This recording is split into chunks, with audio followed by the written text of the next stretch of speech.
Boer goats are very good goats. One, they are majorly for meat. Their meat is not so hard. Their meat is cookable. People who do roast, they are cookable, they are soft and sweet. And these venture goats, they grow fast. One, a goat of 14 months, when it is a buck, when castrated, can weigh up to, it can have like 40 kgs. So they are good for meat. They have a high growth rate, and they grow fast. They grow fast, and they gain weight. They easily get weight. They gain weight very fast as compared to our local goats when they're well managed. So it's the second reason why I prefer venturing into goats farming. Secondly, they are majorly for meat. Here in Uganda, the consumption for meat is high. Well, they're majorly for meat, and I want to serve that area. Also, I got involved in them because I want also to be a breeder, so that I can sell to other farmers, so that I can also train other people to do the same thing. Since our population is very big, I can't meet the demand of all the market. So I want also to interest other guys to go into Boer goats farming. Me, I love them because of their behavior. They're fast growing, they are good for meat, they are user friendly, they consume each and every pasture we have around here in Uganda. They are not so selective. So meaning that they make a good business sense, they are manageable, you can easily earn from them.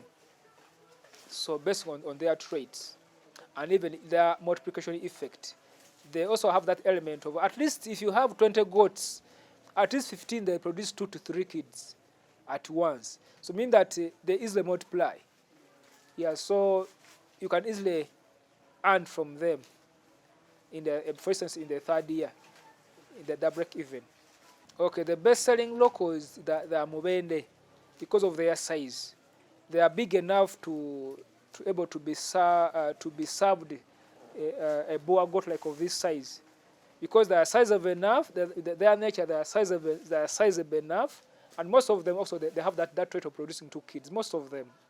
So we want to pick that size so that we match them with a Boer, so that we have a goat that is resistant to disease. Second, that is growing fast and can easily gain weight, because I don't want to keep a goat for 15 years when we do 15 kgs. Doesn't make a business sense. So we are commercializing goats farming and looking at profitability. So the end goal is to earn money from them, not just keeping them there. So we want to make sure that we get mileage from them so that we can earn from them. It's the end goal.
usually goats in a dry season they thrive well, because in the dry season the pests and diseases are less as compared to the rainy season. The rainy season there's a high infection rate of goats, that is worms, other diseases in the rainy season, even foot rot. So if you don't manage them well during the rainy season, you find that you spend more drugs. Yeah, and even they are slightly challenging to be fed, because if the rainy season they don't want to go into wet environment, meaning that you have to find extra feed to bring them inside until you wait for the sun to come out. So they can make noise for you if you don't plan ahead. So it's better to plan for all the seasons. Usually, I prefer feeding goats in the rainy season, grains, and even leaves that have less water.